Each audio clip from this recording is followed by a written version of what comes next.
My question is to Owaisi ji. Your speech is markedly different from the previous three speakers, all of whom spoke about their contribution to India, particularly as is known that Aruna Roy, who she doesn't seem to think so, but I believe that she's done it at supreme sacrifice. All three of them spoke of what they have given to India. I would like to ask you, what have you contributed to India, other than asking for what is not done? With all due respect, I must ask you, you are behaving like a Jawai. What are you contributing? Okay. Now, this... can I just answer? Yeah, please answer.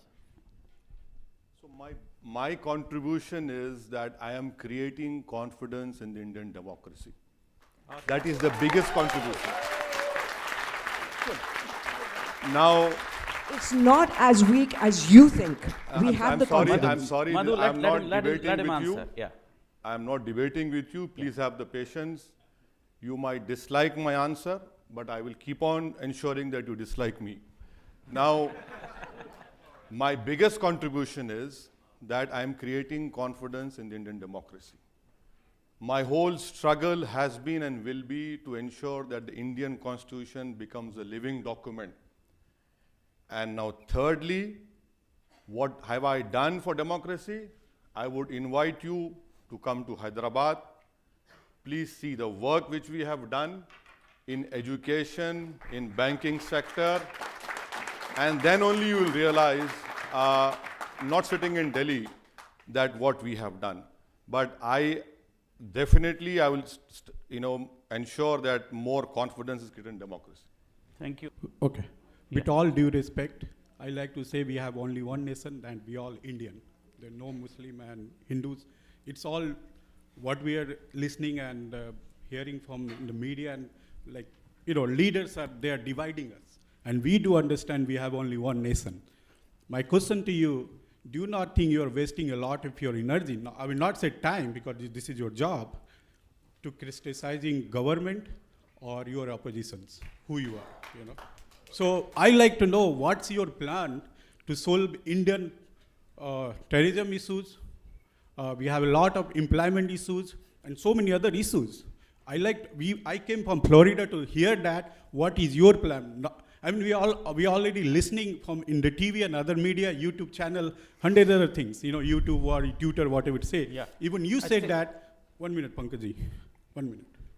You said that there are thousands of messages come on Twitter saying they are tracking your work. Why you care about that? I mean, people like me, we should care because who is talking to me, talking about me, but why you care about that? You said, you set up, I have my own vision, I'm going to develop my country in this way, or whatever the plan you have. So I like to hear from you, what is your plan to solve our Indian, whatever the problem we are going through? Thank you, sir. Thank you very much.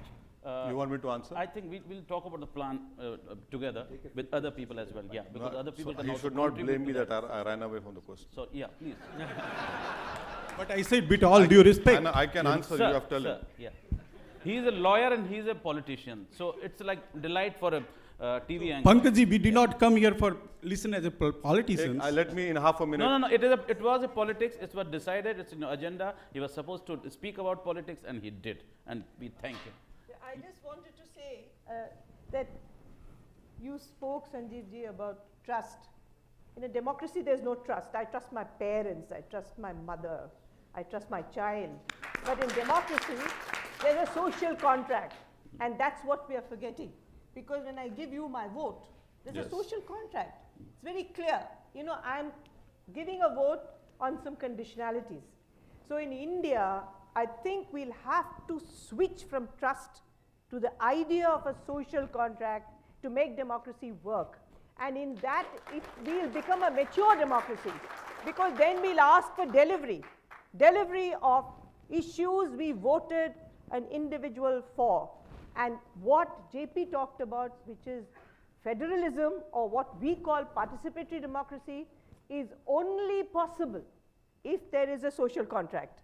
And Mr. Owaisi or anybody else who stands for election and gets elected is answerable to his people, and he will have to answer to his people. And of course, Added to this in India today, there is great need for dissent and for tolerance of dissent. And I don't know what happens to him and his Twitter account, but I certainly know that when I talk about poverty, I'm not talking about religion.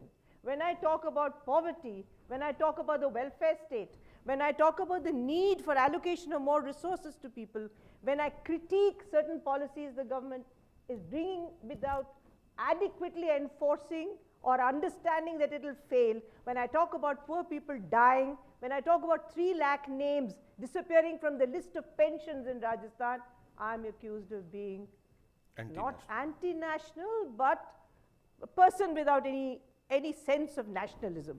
There's a midway between. You can't accuse me of being anti-national. So I think this tolerance of dissent is an extremely important thing we must understand, and we all express ourselves in different ways. We discussed in the beginning that peace has to be first condition of progress. Yeah.